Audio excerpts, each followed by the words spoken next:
اللہ کے نور کو اپنی بھوکوں سے نہیں بجھا سکتے. اللہ اپنے نور کو پورا یعنی اپنے دین کو غالب کرنے والا ہے. تو یہ تو ہمیں اللہ پر اعتماد اور بھروسہ ہے. بس مسئلہ یہ ہے کہ اس دین کے غلبے میں اللہ ہمیں استعمال کر لے.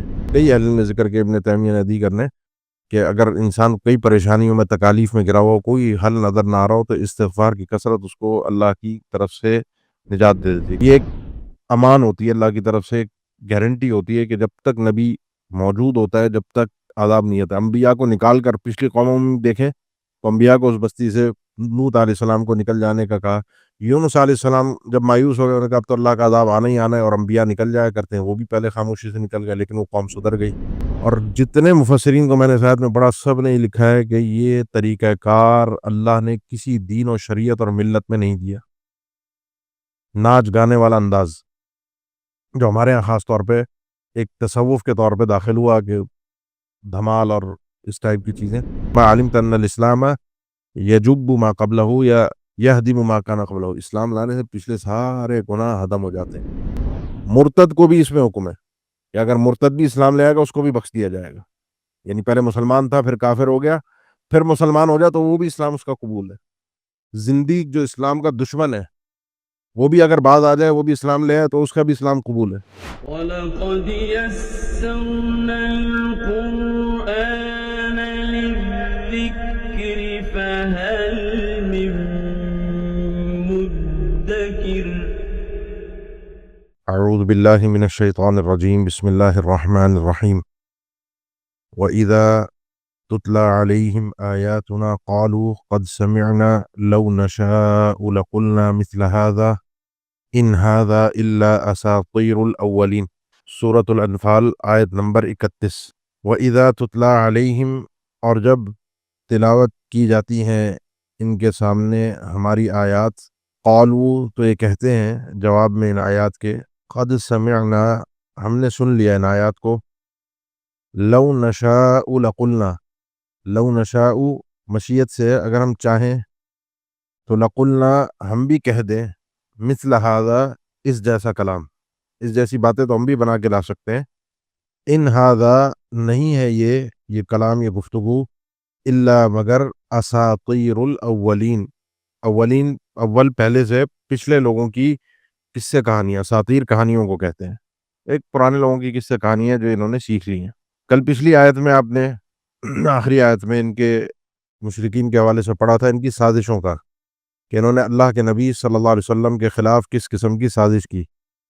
آج کی اس آیت میں جو ہماری پہلی آیت ہے, اس آیت میں انہوں نے پہلی چیز جو ذکر کی ہے وہ ہے قرآن مجید کا جو اللہ کے نبی صلی اللہ علیہ وسلم کی طرف سے پیش کیا جا رہا تھا, اس کے خلاف جو مکاری تھی ان کی, اس کے خلاف جو سازش تھی اس کو بیان کیا گیا ہے, کس طرح سے یہ لوگوں کو بیوقوف بناتے تھے. اس آیت میں ان کا اس قرآن مجید کی آیات کا جواب ہے جو کہ حقیقت میں ان کے پاس جواب تو تھا ہی نہیں. اللہ کے نبی صلی اللہ علیہ وسلم کو مارنے کی کوشش کی, آپ کو روکنے کی کوشش کی. یہ اگر آپ احوال پڑھیں اللہ کے نبی صلی اللہ علیہ وسلم کے ساتھ جو انہوں نے کیا, جو ترتیب کے ساتھ, تو پہلے مرحلے پر یہی کوششیں تھیں, اللہ کے نبی صلی اللہ علیہ وسلم کا انکار, اور پھر قرآن مجید کا جب کوئی سن کے اس سے متاثر ہو رہا ہو تو اس کے متعلق یہ پروپیگنڈا کے تو انسانی باتیں ہیں. آج بھی اگر آپ دیکھیں تو ہمارے اسلام مخالفین ہیں جن میں مستشرقین اورینٹلسٹ بھی ہیں, دیگر بھی ہیں, ان کا گفتگو دیکھیں قرآن مجید کے متعلق تو وہ بھی وہ پرانا ایک مذہب ہے زرتشت کے نام سے, اس سے اسلام کی مطابقت ذکر کرتے ہیں کہ اسلام نے جنت جہنم کا تصور وہاں سے لیا, محمد نے صلی اللہ علیہ وسلم یہ تصور فلاں مذہب سے لیا, یہ تصور یہ دین ابراہیمی نے بر صغیر یا چائنا یا ان علاقوں کے ان مذاہب سے یہ چیزیں چرائیں. تو یہ پچھلے لوگوں کی قصہ کہانی ہے. حقیقت میں بات یہ ہے کہ جو مذاہب آسمانی ہوتے ہیں تو وہ ان میں مشترک بات تو یہی ہے, جنت جہنم تو ہر زمانے کا, ہر دور کا عقیدہ رہا ہے, قیامت کا دن تو ہر کتاب میں, ہر مذہب میں, ہر نبی نے بیان کیا ہے. وہ اس کو چرانا نہیں کہتے, اس کو پرانے لوگوں کی قصہ کہانیاں نہیں کہتے. یہ تو قرآن میں جا بجا ان کا یہ پروپیگنڈا آیا ہے کہ پرانے لوگوں کی قصہ کہانیاں لے کر یہ ہمیں سنا رہے ہیں, بیوقوف بنا رہے ہیں. اس کے بعد ان کی وہ دعا جو کل بھی ذکر ہوئی تھی, اس دعا کا ذکر ہے صحیح بخاری میں حدیث ہے کہ جب یہ نکلا ابو جہل مکہ سے تو اس نے اللہ سے دعا کی, وَإِذْ قَالُوا اللَّهُمَّ إِنْ كَانَ هَذَا, اور اس وقت کو بھی یاد کریں جب کہا ان لوگوں نے اللہم کہہ کے دعا کی, اللہ سے دعا کی. اس کا مطلب ابو جہل اللہ کو مانتا تھا, ابو جہل بھی اللہ سے دعا کر رہا ہے, لیکن جو ہے وہ اللہ کے ساتھ اوروں کو بھی مانتا تھا. اور وہ مانتا کس طرح تھا کہ اللہ نے ہی اوروں کو اختیارات دیے ہوئے ہیں، جن کو ہم پوج رہے ہیں، جن سے ہم مانگ رہے ہیں، کسی سے اولاد مانگ رہے ہیں، کسی سے رزق مانگ رہے ہیں، تو ان کو اختیارات اللہ نہیں دیے ہوئے ہیں، ورنہ وہ اللہ کو مانتے تھے۔ ایسا نہیں ہے کہ اللہ کے جا بجا قرآن میں آتا ہے وَلَئِن سَأَلْتَهُم مَّن خَلَقَ السَّمَاوَاتِ وَالْأَرْضَ لَيَقُولُنَّ اللَّهُ، ان سے پوچھا اللہ آسمان و زمین کا خالق کون ہے؟ کہیں گے اللہ۔ جب کشتی پہ سوار ہوتے ہیں، سمندر میں غرق ہونے لگتے ہیں، ایک اللہ کو پکارتے ہیں، تو اللہ کو مانتے تھے۔ اسی لیے اس نے نکلتے ہوئے اللہ سے دعا کی، ان کان ھذا هو الحق، اگر ہے یہ یہی سچا، یہ سے مراد محمد بھی ہو سکتے ہیں اس کی زبانی، یعنی اللہ کے نبی صلی اللہ علیہ وسلم، یا پھر قرآن مجید، دونوں چیزیں، کیونکہ پچھلی آیات دونوں آیتوں میں دونوں کا تذکرہ ہے، اللہ کے نبی صلی اللہ علیہ وسلم کا بھی تذکرہ ہے اور قرآن مجید کا بھی تذکرہ ہے۔ تو اگر یہ چیز حق ہے، تیری طرف سے سچی ہے اور تو نے نازل کی ہے، کانفیڈنس دیکھیے، تو من عندک، تیری طرف سے ہے، تو فَأَمْطِرْ عَلَيْنَا حِجَارَةً مِّنَ السَّمَاءِ، امطر مطر سے، مطر بارش کو کہتے ہیں، برسا دے، علینا ہم پر، حجارتن پتھر، من السماء آسمان سے، آسمان کی ہم پر پتھر سے بارش نازل کر دے۔ اگر یہ قرآن سچا ہے نا، ہم تو اس کے انکاری ہیں۔ او ائتنا بعذاب علیم، یا پھر تو لے آ اپنے پاس سے بڑا ہی دردناک عذاب، یعنی اس کو اتنا کانفیڈنس تھا کہ میں بالکل صحیح سچا کھرا ہوں۔ اور یہ وہ سچویشن ہوتی ہے جس میں انسان کے لیے باطل، غلط چیز اس کے لیے اتنی مزین کر دی جائے، اتنا خوبصورت اس کو کر دیا جائے کہ اسے لگے میں ہی حق پر ہوں، میں ہی صحیح ہوں۔ اس اسٹیج پہ پہنچ کے واپسی بہت مشکل ہوتی ہے۔ تو ابو جہل کی یہ دعا تھی، اللہ تعالیٰ نے اس دعا کا جواب دیا۔ یہ جو خاص وہ مکہ سے نکلتے ہوئے اس نے دعا کی تھی جب مسلمانوں کے خلاف پہلے مارکے کے لیے نکلا تھا اور اسی میں مارا گیا تھا، اللہ تعالیٰ نے فرمایا کہ یہ جو عذاب تم مانگ رہے ہو، آسمان سے پتھر برس جائے، کوئی دردناک بڑا عذاب آ جائے، تو یہ اس کو کہتے ہیں عذاب استئصال، عذاب استئصال، یعنی جڑ سے اکھاڑ کے ختم کر کے، مار ملیا میٹ کر کے رکھ دے، کوئی باقی نہ بچے، جیسے پچھلی اقوام پہ، قوم عاد، ثمود، ان اقوام پہ جو عذاب ہے بالکل زیرو، صفر۔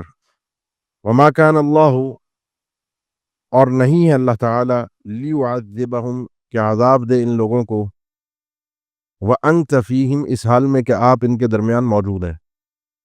وما کان اللہ معذبہم، اور نہیں اللہ تعالیٰ ان کو عذاب دینے والا، وہم یستغفرون، اس حال میں کہ لوگ استغفار کرنے والے ہیں۔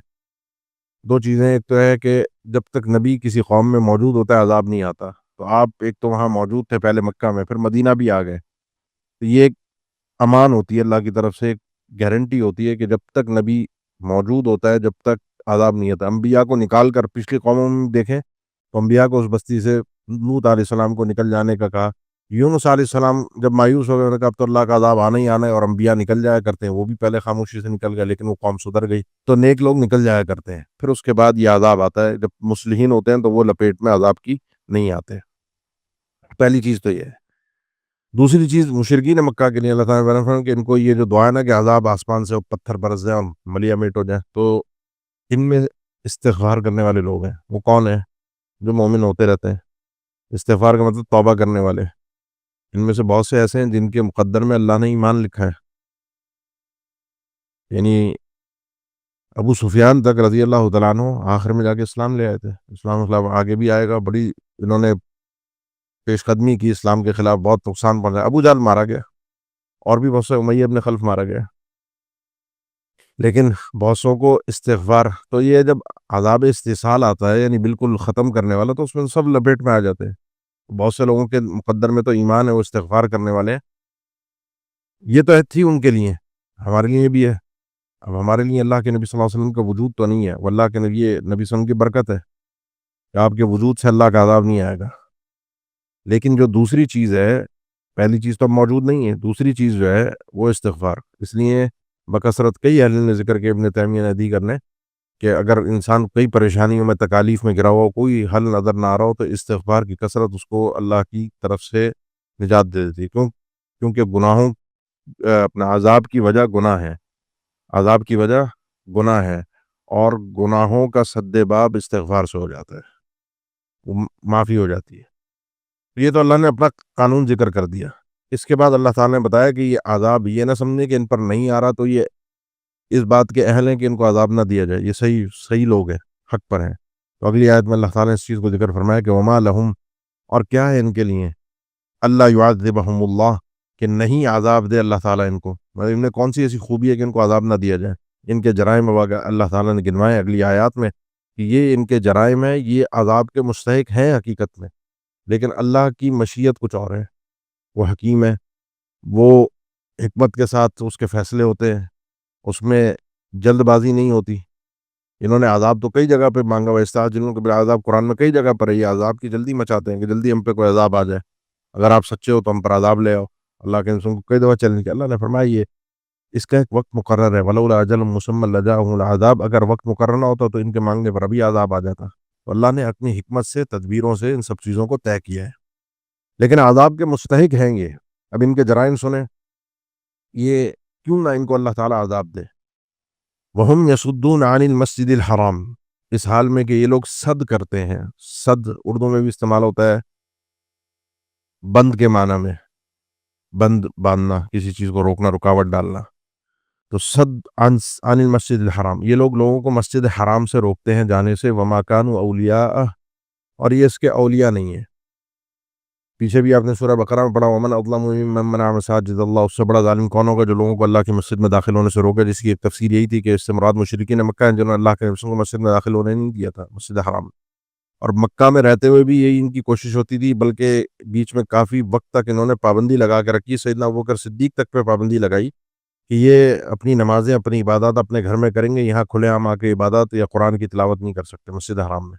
آگے سورہ حج میں بھی اس چیز کا تذکرہ آئے گا۔ اللہ نے فرمایا کہ یہ کتنا بڑا جرم ہے کہ انسانوں کو، لوگوں کو اللہ کی مسجد سے روکا جائے، مسجد حرام سے خاص طور پر۔ اس کے بعد اللہ تعالیٰ نے فرمایا وما كانوا اولیاء، یہ لوگ نہیں ہیں اس کے اولیاء۔ کس کے اولیاء؟ اولیاء ولی سے ہے نا، کس کے اولیاء؟ یہ دونوں معنی مراد ہیں، مسجد حرام کے بھی اولیاء یا اللہ کے اولیاء۔ متولی، اولیاء سے مراد متولی، یہ مسجد حرام کے متولی جو بنے بیٹھے ہیں، یہ حق نہیں رکھتے کہ مسجد حرام کے متولی بنے۔ کیوں حق نہیں رکھتے؟ وجہ ہے کہ ان کا حق کیوں نہیں ہے قریش کا؟ ان اولیاء الا المتقون، کیونکہ مسجدوں کے متولی وہ ہوتے ہیں جو متقین ہوتے ہیں۔ دو قسم کے متولی ہوتے ہیں، ایک جو ہوتے ہیں جو انتظامات سنبھالنے والے ہوں، ایک متولی ہوتے ہیں جو اس جگہ کو آباد کرنے والے ہوں۔ اور اللہ تعالیٰ نے اگلی صورت میں آپ پڑھیں گے، اگلے پارے کے اندر آغاز میں چند آیات کے بعد آئے گا کہ ما کان للمشرکین ان یعمروا مساجد اللہ شاہدین علی انفسہم بالکفر، یہ کمبخت اس قابل ہی نہیں ہے کہ اس اللہ کے گھر پر، مسجد حرام کے آس پاس بھی رہیں، یہاں رہنے کی، کیونکہ یہ اللہ کے ساتھ کفر کرتے ہیں، شرک کرتے ہیں، اس چیز کے خود اقراری ہیں۔ مشرک یہاں نہیں رہ سکتا، ان کو پھر بعد میں نکالا گیا، وہ تو آپ آگے پڑھیں گے اگلی صورت میں۔ تو یہ ولایت جو ہے مسجد حرام کی، متولی، یہ تو متقین کا حق ہے۔ اس میں ایک طرح سے ان کو اشارہ بھی ہے اس چیز کا کہ تم سے ولایت چھینے گی۔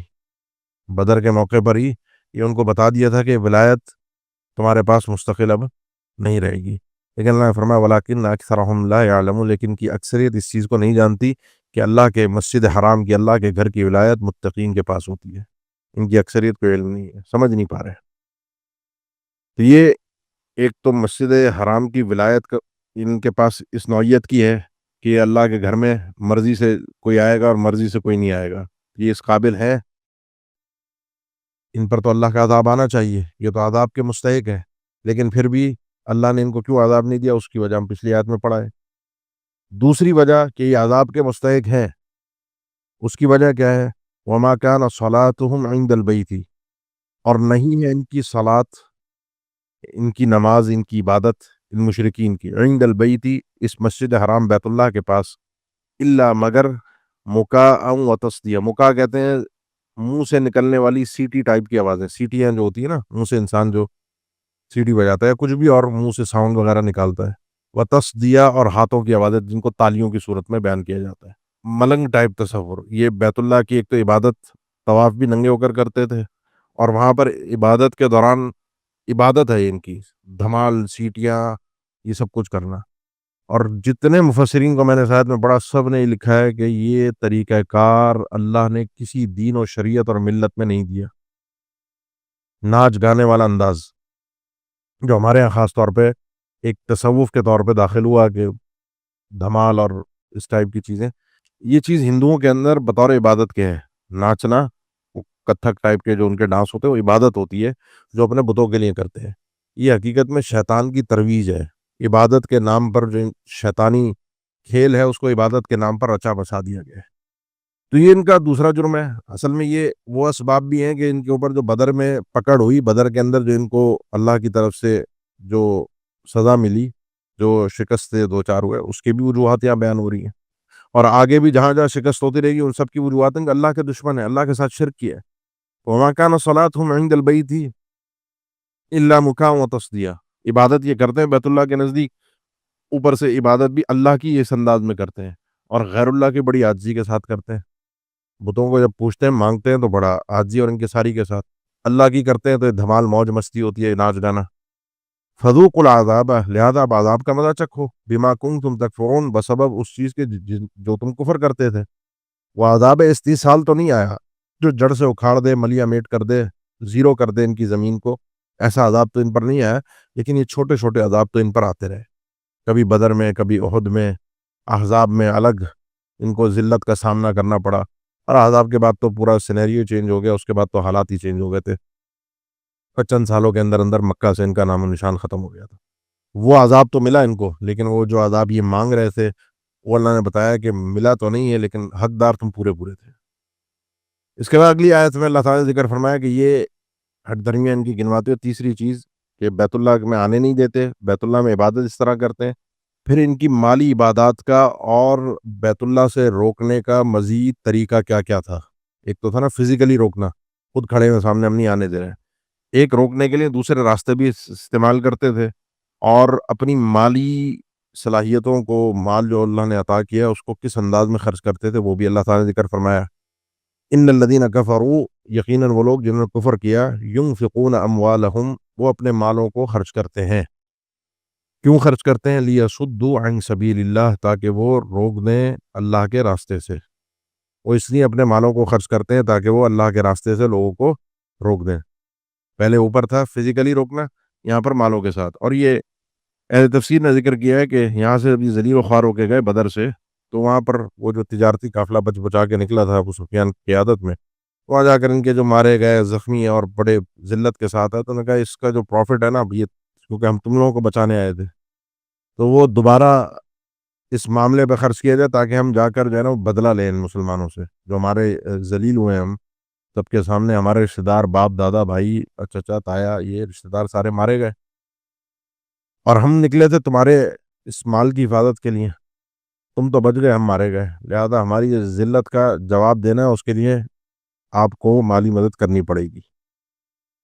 آج بھی دنیا میں بڑا مال خرچ کیا جاتا ہے، این جی اوز ہیں، دیگر ہیں، یو ایس ایڈ ہے آج کل، اللہ رحم کرے، میں تو پہلے تو ہمیں پتہ نہیں تھا، وہ خفیہ فنڈز جس کی تفصیلات بعد میں جاری ہوئیں، 2005 کا صرف خفیہ فنڈ تھا جو ہمارے میڈیا کو کمبخت کو جاری کیا گیا تھا، امریکن سینٹ نے اس کی پوری رپورٹ جاری کی جب وہاں کے سیاستدانوں کا پریشر آیا ان کے اوپر، سینیٹرز کا، کہ پتہ نہیں کتنے ملینز کا فنڈ تھا جو ہمارے صرف میڈیا کو ہماری ذہن سازی کے لیے دیا گیا تھا، ہمارے مائنڈ کو چینج کرنے کے لیے۔ 2005 میں تو میڈیا کی کوئی حالت بھی نہیں تھی۔ اس کے علاوہ جو آپ کے ایجوکیشن پروگرامز کے اندر، کالج اور یونیورسٹیز کے اندر جو کانسرٹس ہوتے ہیں جس کے اوپر کروڑوں کروڑوں ایک رات کے لیے خرچ کر دیے جاتے ہیں، ایک ایک پروگرام کے لیے کروڑوں خرچ کیے جاتے ہیں، کیوں خرچ کیے جاتے ہیں جانتے ہیں؟ وہ مفت میں نہیں، وہ آیا پیسہ باہر سے رہا ہے، صرف اس لیے کہ آپ کی نئی نسل کو اللہ کے دین سے اور ایسی ایسی ٹیکنیک سے روکا جاتا ہے۔ یعنی یہ بات مجھے 2-3 لوگوں سے پتہ چلی، یہ میں نے پہلے بھی ذکر کی تھی کہ ہمارے ایک تھوڑا سا ہے نا، لوگوں میں شوق ہے رمضان میں اعتکاف بیٹھ جانے کا، نوجوان بچوں میں، اور وہ چاہے بڑے گھرانوں کے ہوں، دین سے ویسے ہی بیزار ہوں، لیکن پھر بھی شوق میں بیٹھ جاتا ہے۔ میں نے کئی لوگوں کو دیکھا ہے، آپ بھی دیکھتے ہیں۔ اب وہ رمضان کی ٹائمنگ میں انہوں نے ایسے ایجوکیشن سے اپنے سسٹم میں، او لیول اے لیول کے اندر کوئی نہ کوئی ٹیسٹ ایگزامز اور اس طرح سے ان کو پھنسا کے رکھتے ہیں کہ وہ اعتکاف بیٹھ ہی نہ پائے بچہ، کیونکہ وہ 10 دن کے ماحول میں آ جاتا ہے نا، تربیت ماحول، کچھ نہ کچھ دین کی کوئی نہ کوئی، بھائی اگر 20 بچے بھی بیٹھ گئے تو 20 میں سے 2 تو کم از کم کوئی جڑ ہی جائیں گے، باقی 18 کا کچھ صفائی تو ہو جائے گی، جو برین انہوں نے واش کیا وہ آپ کلیئر تو کر دیں گے۔ تو یہ اپنا پورا مال خرچ کر رہے ہیں، آج تک خرچ ہو رہا ہے، نمبر 1۔ نمبر 2، ہمیں اپنے آپ سے سوال کرنا چاہیے کہ اللہ کے دین کے لیے میں کتنا، یہ تو باطل پر ہوتے ہوئے اتنا ڈٹ کے اللہ کے دین کے سچائی کے خلاف مال خرچ کر رہے ہیں، تو حق جو ہوتا ہے اس کے لیے بھی اسی طرح سے مال خرچ کرنا پڑتا ہے، مقابلہ برابر کا ہونا چاہیے۔ حق کو بھی مال کی ضرورت پڑتی ہے، باقی اللہ کی مدد شامل حال ہوتی ہے۔ میں نے اپنے حساب سے اپنے طریقے سے اللہ کے دین کی مدد کے لیے جو کچھ میں پیش کر سکتا ہوں، جہاں جہاں ضرورت ہو اس کو کرنا چاہیے۔ اور اسی طرح سے اب دیکھیں، میں نے ذکر کیا کہ یہ ہمارا ایک ایک نائٹ کے پروگرام کے یونیورسٹیز کے اندر جو ہے وہ گانے والے کو کسی سنگر کو بلاتے ہیں، کبھی کس کو، وہ ناچ گانے والوں کو، پورا پروگرام کروڑوں کے حساب کتاب میں بعض اوقات جا رہا ہوتا ہے، کروڑوں کے۔ اب آپ سوچیں ایک رات کے کروڑوں لگ گئے، اور اگر یہی ایک پروگرام کے، دینی پروگرام کے ایسی جگہوں پہ ہی خاص طور پہ اگر کوئی 2-4 لاکھ کا خرچہ آ رہا ہو تو ہمیں اپنے ہی لوگ اعتراض کر رہے ہوتے ہیں اتنا خرچہ ہو گیا۔ یہ خرچہ ہوگا تو ہی تو دین پہنچے گا، ہے نا؟ وہ اسی سٹینڈرڈ کے حساب سے بات تو کرنی پڑے گی نا، اسی مقابلے میں اسی طرح اترنا پڑے گا۔ اب کروڑ کا مقابلہ لاکھ سے تو ہو سکتا ہے نا کم از کم۔ یہ چیزیں ہمیں بھی سوچنے کی ہیں، ہمارے بھی سوچنے کی ہیں۔ فَسَيُنْفِقُونَهَا، یہ اپنا مال قریب خرچ کریں گے، کرتے رہیں گے، یہ چلتا رہے گا۔ باطل اپنے آپ کو ثابت کرنے کے لیے حق کو مٹانے کے مال خرچ کرتا رہے گا، لیکن ہوگا کیا؟ ثُمَّ تَكُونُ عَلَيْهِمْ حَسْرَةً، پھر یہ مال ان کا جو ہے ان کے اوپر حسرت بن جائے۔ حسرت سمجھتے ہیں نا، پچھتاوا، بھئی کیا ہوا کچھ نہیں، رزلٹ کچھ نہیں ہے، پیسہ برباد، سب ختم۔ کیوں؟ کیونکہ مال خرچ کر رہے تھے کہ حق مٹ جائے۔ ثم یغلبون، یہ خود مغلوب ہو جائیں گے، یہ خود مٹ جائیں گے۔ دنیا میں ان کا مال کبھی بھی ان کو فلاح نہیں دے سکتا۔ تو ہم بھی الحمدللہ مطمئن ہیں اس بات پر، اللہ کے اس وعدے پر، کہ اللہ کے دین کو، اللہ کے اس چراغ کو کوئی اپنی پھونک سے نہیں بجھا۔ یریدون یطفئوا نور اللہ بافواہہم، اگلے پارے میں آپ یہ آیت پڑھیں گے سورۃ توبہ میں۔ یہ دونوں سورتوں کا مضمون ایک ہی انداز کا، ایک ہی اسلوب کا، جہاد کے حوالے سے، اگرچہ موضوع جہاد کے الگ الگ غزوات الگ الگ مذکور ہوئے ہیں۔ تو یہ اللہ کے نور کو اپنی پھونکوں سے نہیں بجھا سکتے۔ اللہ اپنے نور کو پورا، یعنی اپنے دین کو غالب کرنے والا ہے۔ یہ تو ہمیں اللہ پر اعتماد اور بھروسہ ہے، بس مسئلہ یہ ہے کہ اس دین کے غلبے میں اللہ ہمیں استعمال کر لے۔ ایسا نہ ہو کہ جس وقت ہم چونکہ مسلمان ہیں اور ایک نمائندگی کر رہے ہیں اسلام کی، تو ہماری غلطی، کوتاہیوں اور گناہوں کی وجہ سے ہم مغلوب ہوں، جس کی وجہ سے ایسا محسوس ہو کہ اسلام مغلوب ہو گیا۔ اسلام مغلوب نہیں ہوگا، مغلوب میں ہوں گا، جو اسلام کا نمائندہ بن کے پیش ہوا، جو اس قابل ہی نہیں تھا کہ اسلام کی نمائندگی کر سکے۔ تو اللہ ہم سے کام لے رہے۔ تو یہ تو مغلوب ہوں گے، اینڈ میں نے جیتنا نہیں، اور ہو گئے فتح مکہ کے موقع پر چند ہی سالوں کے اندر۔ والذین کفروا، اور پھر آخرت میں بھی مغلوب ہوں گے۔ یہ مال ان کا آخرت میں بھی کام نہیں آئے گا۔ وہ لوگ جنہوں نے کفر کیا، الی جہنم یحشرون، ان کو جہنم کی طرف جمع کیا جائے گا۔ کیوں؟ لیمیز اللہ الخبیث من الطیب، تاکہ اللہ تعالیٰ یہ تمیز کر دے۔ یمیز، تمیز اردو میں بھی استعمال ہوتا ہے، تمیز کہتے ہیں الگ الگ کر دینا، جدا جدا کر دینا۔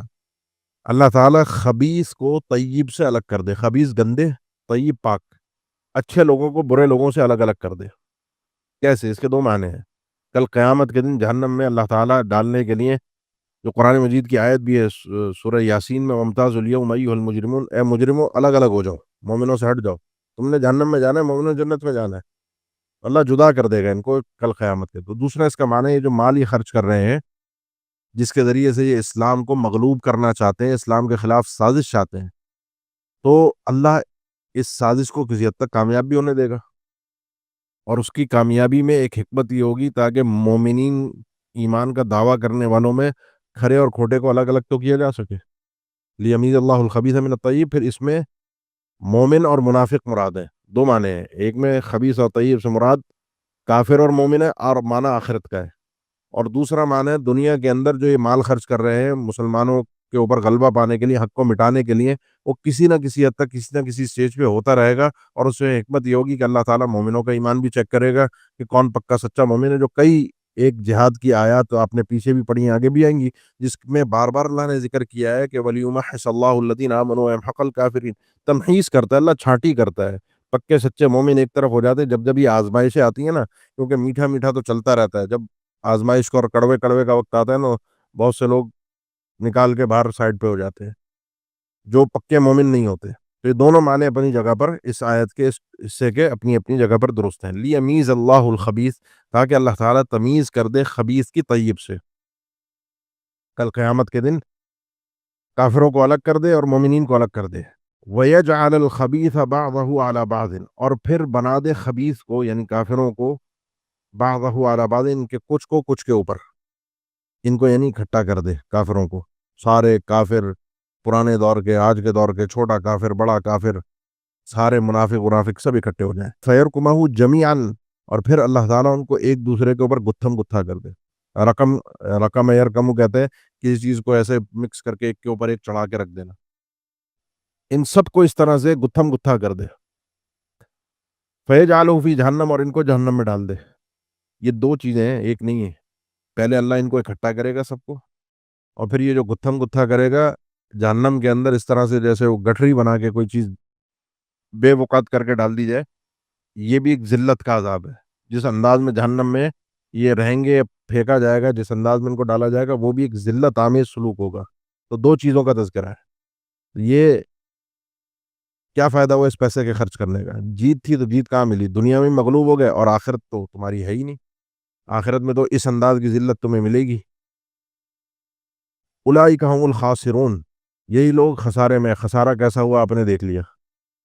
تو یہ جو عذاب کی تم نے جہاں سے فرمائش کی تھی نا کہ عذاب آ جائے، آسمان سے پتھر برس جائیں، اللہ نے عذاب کیوں نہیں دیا وہ بیان کر دیا، لیکن عذاب کے تم مستحق ہو، اور تمہارے کرتوت یہ ہیں جو اللہ نے تفصیل کے ساتھ، نہ تم مال سے بھی اللہ کے دین کے خلاف سازشیں کرتے ہو، تم اپنے جسم کے ساتھ بھی، فزیکلی بھی، کہ اللہ کے گھر سے لوگوں کو روکنا، ان کے خلاف لڑنے کے لیے آ جانا، اور تمہارا عبادت کا طریقہ کار بھی تماشا اور مذاق ہے، ایک قسم کا گانا اور تفریح، اور اس قسم کی جو عبادات تم اللہ کے لیے کرتے ہو، یہ کسی بھی دین، ملت و شریعت پہ اللہ نے نازل نہیں کیا۔ اس نوعیت کی عبادت کسی ملت میں نہیں دی گئی، اس طرح سے اللہ کی عبادت کی جائے۔ بھی ساری بات کر دی، جہنم کا ان کو بتا دیا کہ جہنم اینڈ ہے اور بڑی ذلت عامیز سلوک ہے، لیکن پھر ایک چیز بتائی، ان کو دعوت دی کہ جہنم سے اگر بچنا چاہتے ہو، وہ دنیا میں موقع ہے، اور وہ موقع یہ ہے کہ قل للذین، اے اللہ کے رسول ان کو بتائیے، ان کافروں سے کہیے، للذین کفروا، جن لوگوں نے کفر کیا، چانس ہے ابھی بھی، جب تک زندہ ہو چانس ہے، اور وہ چانس کیا ہے؟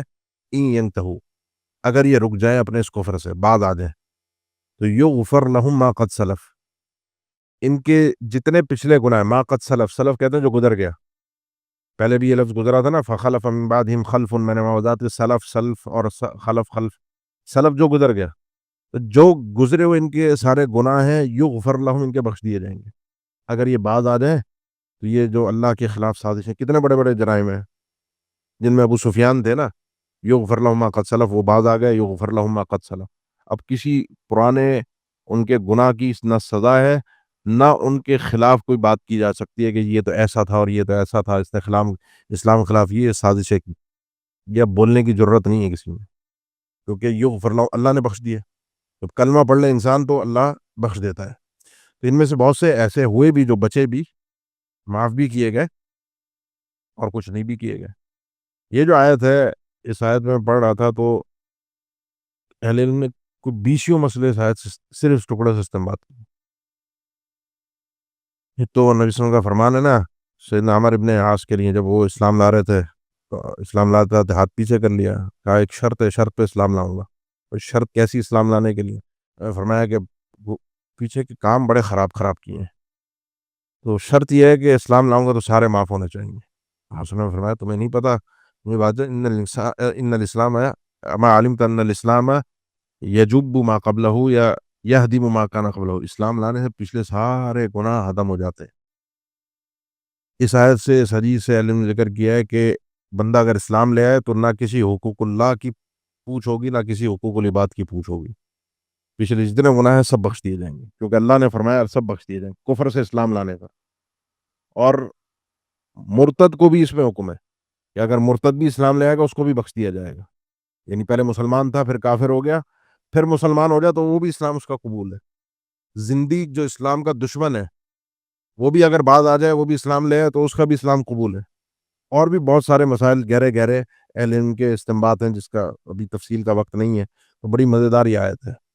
وَإِن يَعُودُوا، لیکن اگر یہ باز نہیں آتے اور پلٹتے ہیں، یعنی اپنے کفر پر قائم رہتے ہیں، اور یہ بار بار بدر کی طرح پھر کوئی حملہ کریں گے، پھر اسلام کے خلاف سازشیں کریں گے، جو اوپر ان کی حرکتیں اس طرح کرتے رہیں گے، مال خرچ کرتے رہیں گے، اللہ کے گھر سے لوگوں کو روکتے رہیں گے، تو فقط مضت سنت الاولین، تو یقیناً گزر چکی ہے پہلے لوگوں کی سنت، یعنی پہلے لوگوں کا طریقہ سامنے ہے سب کے۔ اور وہ کیا ہے کہ اللہ تعالیٰ فَلْيَنْظُرُوا، ذکر بھی کر رہے ہیں قرآن میں، فَلْيَنْظُرُوا إِلَىٰ سُنَّةِ الْأَوَّلِينَ، تو پچھلے لوگوں کے طریقے کا انتظار کر رہے ہیں کہ عذاب آ جائے، تو اللہ کے عذاب، اللہ کے اس طریقے میں فَلَن تَجِدَ لِسُنَّةِ اللَّهِ تَبْدِيلًا، اللہ کی یہ جو سنت ہے، جو طریقہ ہے، اس کو کوئی بھی انسان بدلا ہوا نہیں پائے گا۔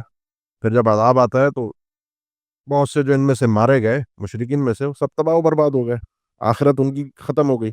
جس کو توفیق مل گئی، جو بخش دیا گیا، وہ بخش دیا گیا۔ یہ مشرکین کا بھی درمیان میں تذکرہ آیا، ان کی شکست کی وجوہات کو بیان کیا گیا کہ اس لیے اللہ نے مومنوں کی مدد کی کہ مومن ایسے تھے، اور اس لیے مشرکین کو ذلت سے دوچار کیا گیا کہ وہ ایسے تھے۔ اب مسلمانوں کو اگلی آیت میں اللہ نے بتایا کہ مدد اور نصرت کے اسباب کیا ہوتے ہیں، اللہ کیسے ساتھ دیتا ہے جنگوں میں، اللہ ساتھ کیسے دیتا ہے۔ وقاتلوہم، ان سے قتال کرو، لڑو، یہ حکم الہی ہے۔ اور کوئی یہ سمجھتا ہے کہ نہیں جہاد نہیں، امن و امان کے ساتھ رہنا چاہیے، دنیا کا بے وقوف ترین انسان ہے۔ دنیا کی کوئی قوم امن کے ساتھ نہیں رہ سکتی، لڑتی ہیں، فطرت میں ہے، کوئی پانی کے لیے، کوئی آگ کے لیے۔ آج دنیا، پہلے پانی آگ کی جنگ تھی، آج بھی وہی ہے، آج اس کی شکل چینج ہو گئی ہے، بس وہ زمین سے نکلنے والے خزانے ہیں، اس کے لیے کوئی آگے کسی ملک پر حملہ کر کے لوٹ مار کر کے چلے جاتے ہیں۔ مسئلہ تو وہی ہے نا، کوئی پانی کے لیے لڑ رہا ہے، کوئی زمین کے ذخائر کے لیے لڑ رہا ہے، اور کوئی قومی بنیاد پر لڑ رہا ہے۔ تم نہیں لڑو گے، انسان بن کے امن و امان کی گن گاتے رہو گے، لوگ آ کے تمہاری اینٹ سیٹ بجا کے چلے جائیں گے، تمہیں پتہ بھی نہیں چلے گا۔ تو سب سے بہترین لڑنا وہ ہے جو اللہ کے لیے ہو۔ دنیا کی خاطر لڑنا، دنیا کے مال و متاع کی خاطر لڑنا بے وقوفی ہے۔ وقاتلوہم، قتال کرو ان سے، حتی لا تکون فتنہ، کب تک؟ یہاں تک کہ فتنہ باقی نہ رہے، ویکون الدین کلہ للہ، اور دین سارا کا سارا اللہ کے لیے ہو جائے۔ اس آیت میں دو چیزیں بیان ہوئی ہیں، سبب جہاد اور مقصد جہاد۔ سبب جہاد، جب فتنہ پایا جائے، فتنے کے خلاف لڑنا ہے تو فتنہ شرک ہے، اور صرف شرک کا پایا جانا، جب شرک پورے شہر میں عام ایک پورا رسمی شکل اختیار کر چکا ہو، شرک پوری رسمی شکل اختیار کر چکا ہو، اس کے خلاف جہاد ہے۔ یہ پہلی چیز ہے اور آخری چیز ہے جس بنیاد پہ جہاد کا حکم الہی اللہ تعالیٰ نے دیا ہے، شرک۔ اس کے نہ بعد کوئی چیز ہے اور نہ اس سے پہلے کوئی چیز ہے۔ فتنے سے مراد ساری محسن نے لکھا ہے شرک مراد ہے، اور شرک بھی جو رچا بسا ہو، قوم میں پھیلا ہوا ہو، سب کے سب اس کو کر رہے ہوں، افراد کا شرک نہیں، قوموں کا شرک۔ یہ وجہ ہوگی کہ اس جگہ پر حملہ کیا جائے۔ اللہ کے نبی صلی اللہ علیہ وسلم جب نکلتے کسی کہیں جہاد کے لیے تو ٹھہرتے، اگر اذان کی آواز آ جاتی صبح صبح حملے، اس دور کا طریقہ کار تھا، صبح صبح حملہ ہوتا تھا۔ تو صبح صبح اگر ان کو اذان کی آواز، آپ سب کو، کیونکہ لوگ جو ہے نا وہ آپ سب کے پاس آتے تھے اسلام لے کر، پھر اپنے اپنے علاقوں میں واپس جاتے تھے۔ اب کوئی کسی نے پڑوس کے گاؤں میں تبلیغ کر دی، کسی نے کہیں اور کر دیا، کوئی اسلام لے آیا، کوئی وہ اس کا اپنا ہی گاؤں تھا، پتہ نہیں تھا کہ بیائی یہ اس کی جگہ ہے جو آ کے اسلام لے کر گیا تھا۔ سیدنا ابو ہریرہ رضی اللہ تعالیٰ عنہ جو اسلام لائے تھے، یمن میں تھے، تو وہ تو پہلے اسلام لے آئے تھے، طفیل ابن عامر الدوسی کیا، تو اس طرح کئی صحابہ جو آئے اور وہ گئے۔ اب وہ کون سا کس کا علاقہ ہے تو آپ سب انتظار کرتے ہیں، اگر فجر کی اذان کی آواز آ رہی تھی مسلمانوں کا علاقہ ہے، چھوڑ دیتے، نہیں آتی تو حملہ کرتے۔ یعنی شرک پھیلا ہوا ہے، اس شرک کو ختم کرنا ہے۔ آج میں تھوڑی سی توجہ دلاؤں گا آپ کو، یہ الیکشن ہو رہے ہیں، اور کئی لوگوں کے منشور اسلامی یعنی مذہبی پارٹیاں بھی ہیں، اور سب کے اپنے اپنے منشور ہیں، اپنے اپنے نعرے ہیں۔ میں نے کہیں بھی کسی ایک پارٹی کا بھی نعرہ یا منشور یا کوئی اس میں شرک کا لفظ نہیں دیکھا۔ ہر چیز ملے گی آپ کو، سود کے خلاف، سود بہت بڑی جنگ ہے اللہ سے، اس میں کوئی شک نہیں ہے، لیکن سود سے بڑا ایک گناہ اور ہے جس کو ختم کرنا بہت ضروری ہے۔ اس کے لیے اگر بات کی جائے گی تو ووٹ نہیں ملے گا۔ یہ مطلب میں آپ کو صرف ایک چیز سمجھانا چاہ رہا ہوں کہ لڑائی جھگڑا، قتال، مخالفت، سبب اس کا فتنہ ہے، شرک۔ ساری چیزیں بات کی، فتنے کو ختم کرنے کے لیے جہاد کیا جاتا ہے۔ سیدنا صحیح بخاری کی حدیث ہے، عبداللہ ابن عمر کے پاس جب عبداللہ ابن زبیر رضی اللہ تعالیٰ عنہ کا معاملہ چل رہا تھا، حجاج اور وہ ساری جو جنگیں ہو رہی تھیں، ان میں دو لوگ آئے سیدنا عبداللہ ابن عمر کے پاس اور کہا کہ آپ جہاد نہیں کرتے، آپ نہیں کرتے، جہاد ہو رہا ہے، آپ قتال کے لیے نہیں نکل رہے۔ تو سیدنا عبداللہ ابن عمر فرمایا، ہم نے قتال قاتلنا حتی لا تکون فتنہ، ہم نے جہاد کیا اور اس وقت تک کیا جب تک اس سرزمین سے، مکہ سے، اس جگہ سے اللہ نے فتنے کو ختم کر دیا، اور دین سارا کا سارا اللہ کے لیے ہو گیا تھا۔ آج جو تم یہ قتال کے نعرے لگا رہے ہو اور نکلنے کی بات کر رہے ہو، تم اس لیے کر رہے ہو حتی تکون فتنہ، کہ تم فتنہ برپا کرنا چاہتے ہو، فتنہ ختم نہیں کرنا چاہتے۔ انسان اپنے تیر پھینکتے ہوئے، اپنی بندوق چلاتے ہوئے، اپنا میزائل فائر کرتے ہوئے یہ دیکھے کہ یہ گرنے کے بعد اسلام کا فائدہ ہوگا یا اسلام کا نقصان ہوگا. یہ ہے مقصد سبب جہاد. کسی جگہ لڑنا ہے وہاں شرک پایا جائے گا، پھر لڑائی ہوگی. اسی لیے اللہ کے نبی صلی اللہ علیہ وسلم نے سیدنا عبداللہ ابن عمر کی حدیث ہے بخاری مسلم کی کہ امرت ان اقاتل الناس حتی یشہدوا ان لا الہ الا اللہ، مجھے اس بات کا حکم دیا گیا، اللہ یعنی حکم دینے والا اللہ ہے، کہ میں لوگوں سے قتال کروں. کب تک؟ کہ وہ شہادت اللہ الہ الا اللہ وان محمد رسول اللہ، اس بات کی گواہی دیں. نمبر 2 نماز قائم کریں. نمبر 3 زکوٰۃ ادا کریں. فَإِذَا فَعَلُوا ذَلِكَ، جب وہ یہ 3 کام کر لیں گے، فَقَدْ عَصَمُوا مِنِّي دِمَاءَهُمْ وَأَمْوَالَهُمْ، ان کی جان اور مال کی عزت کی حفاظت محفوظ ہو گئی. اب ہم نہیں لڑیں گے، ان سے کچھ نہیں کہیں گے، اور حفاظت ہمارے اوپر ہوگی. اب حکومت اسلامیہ اس کی حفاظت کرے گی، باقی دلوں کے حال، حساب، کوئی کمی کوتاہی، حسابہم علی اللہ، اللہ نے حساب لینا ہے. یہ ہے جہاد مقصد ہے. اور کب ہے؟ جب شہادت اللہ الہ الا اللہ نہ ہو. اور مقصد جہاد بھی یہی ہے کہ فتنے کو ختم کرنا ہے.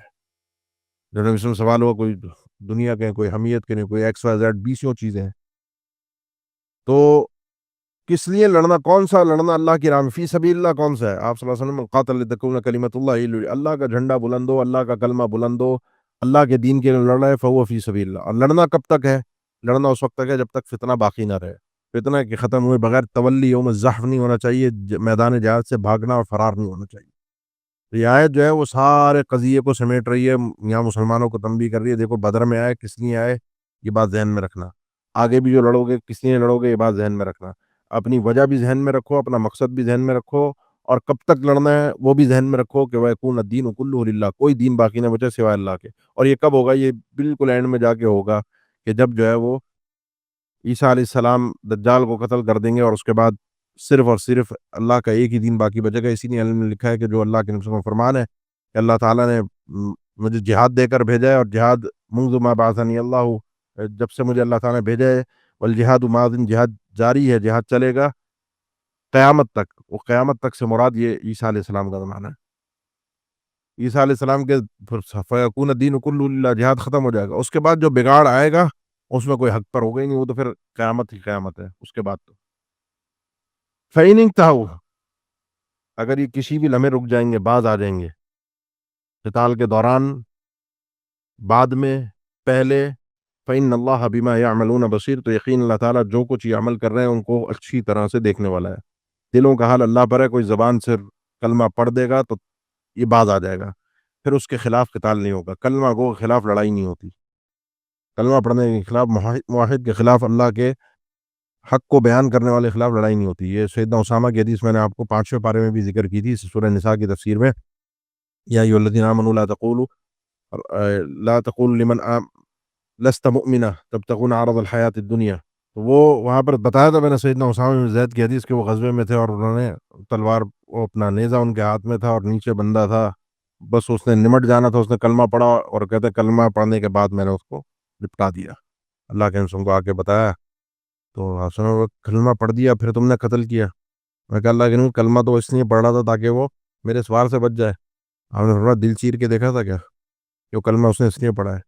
اب مجھے ایک بات بتاؤ کہ ماذا تفعل بلا الہ الا اللہ اذا جاء بها یوم القیامہ. یہ کلمہ کل قیامت کے دن لے کر اگر وہ آئے گا، اور آئے گا، تو تم اس کلمے کا بارگاہ الہی میں کیا جواب دو گے کہ کلمہ پڑھنے کے بعد اس نے مجھے قتل کر دیا تھا، اس کا کل کیا جواب دے سکو گے؟ کہتے ہیں میں اپنی بات، اپنا عذر پیش کرتا ہے، لیکن نبی صلی اللہ علیہ وسلم اس جملے کے علاوہ مجھے اور کچھ نہیں کہہ رہے تھے کہ کل قیامت کے دن کیا کرو گے جب یہ لا الہ الا اللہ. آج کا معاملہ تو وہ نپٹا دیا نا، اب تو چلا گیا، اس دنیا سے رخصت ہوگا. کل قیامت کے دن کیا کرو گے؟ فَإِنِ انتہوا، جب بھی وہ رک جائیں گے تو مومن ان سے پھر لڑے گا نہیں، پھر جہاد نہیں ہے. فَإِنَّ اللَّهَ بِمَا يَعْمَلُونَ بَصِيرٌ. تو مقصد جہاد اور سبب جہاد دونوں اس آیت میں بیان ہو گئے. مدد الہی، نصرت الہی جو بدر میں آئی، آگے بھی آئے گی. وَإِن تَوَلَّوْا، اگر یہ اعراض کرتے ہیں، نہیں پلٹتے نہیں ہیں، باز نہیں آتے، لیکن کفر پر مصر رہتے ہیں یہ کافر. وَإِن تَوَلَّوْا، اگر یہ پلٹ جاتے ہیں یعنی باز نہیں آتے، تو فَاعْلَمُوا، پھر تم یہ بات اچھی طرح سے اپنے پلے سے باندھ لو، ان اللہ مولاکم، یقین اللہ تعالیٰ تمہارا مولا ہے. مولا پہلے بھی کئی دفعہ لفظ گزرا ہے، ولی سے یعنی جو فائدہ پہنچا اور نقصان سے محفوظ رکھے، مولا اسے کہتے ہیں. تو اللہ تعالیٰ تمہارا خاص مولا ہے، اور یہ ولایت خاصہ ہے جو عزت، تمکین اور توفیق کے معنی کے اندر ہوتی ہے. نصر، مدد، توفیق. ایک ہوتی ہے اللہ کا مولا ہونا، جو اللہ رب ہے، مالک ہے، خالق ہے، ثم ردوا الی اللہ مولاہم الحق، پھر یہ ساری کی ساری انسانیت اپنے مولا حقیقی کے پاس لوٹائی جائے گی. وہ ساری انسانیت میں کافر بھی مشرک بھی، وہ مولا حقیقی وہاں ولایت اللہ کی جو ہے، جو اللہ کا ولی ہونا ہے، وہ اس اعتبار سے کہ اللہ ان سب کا پالنے والا تھا، سب کو رزق دینے والا تھا. یہاں جو اللہ کی ولایت ہے، یہاں جو اللہ کا مولا ہے، مولا ہونا ہے بندوں کا، وہ ہے اللہ کا خاص طور پہ اپنا فضل فرمانا، اللہ کی ان کی مدد فرمانا، اللہ نے ان کے فائدے کا اہتمام کرنا، ان کو نقصان سے بچانا. اور یہ بات یاد رکھو، اللہ اگر کسی کا اس انداز کا مولا بن گیا تو نعم المولا و نعم النصیر، اللہ بہترین مولا ہے. اس سے بڑا کوئی آپ کا فائدہ پہنچانے اور کسی کی طاقت ہی نہیں ہے. وہ نعم النصیر، اور بہترین مددگار ہے، اس سے بڑھ کر کوئی اور نہیں ہے. سورت کے آغاز سے یہاں تک ساری یہ تمہید تھی. اس سوال کی یسألونک عن الانفال، اللہ نے کیسے مدد کی، اللہ نے کیا کیا کیا، تم مومنوں کو کیا کیا کرنا چاہیے، مشرکین کو کیوں ذلیل و رسوا کیا گیا، اس میدان میں کیوں اللہ نے تمہارے حق میں مدد کی، ان کو ذلیل کیا، ان کو رسوا کیا. سارے اسباب، ساری چیزیں بیان کر کے مومنوں کو اچھی طرح سے سمجھا کہ یہ جنگ اللہ کی مدد اور نصرت سے صرف اور صرف جیتی گئی ہے. لہذا اس جنگ سے پہلی جنگ تھی نا، پہلی دفعہ مال غنیمت آ رہا ہے، اس جنگ سے آنے والا جو مال غنیمت ہوگا وہ بھی حکم الہی سے تقسیم ہوگا.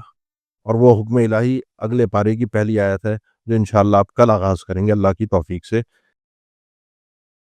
یہ بتانے کے لیے کہ جس طرح احکامات قرآن مجید میں اللہ تعالیٰ نے بیان فرمائے ہیں اور ان کی اہمیت ہے، ان کو ماننا ضروری ہے، اسی طریقے سے اللہ رب العالمین نے احادیث کے ذریعے سے بھی، نبی صلی اللہ علیہ وسلم کے فرامین کے ذریعے سے بھی احکامات کو ایکولی اسی طرح بیان فرمایا.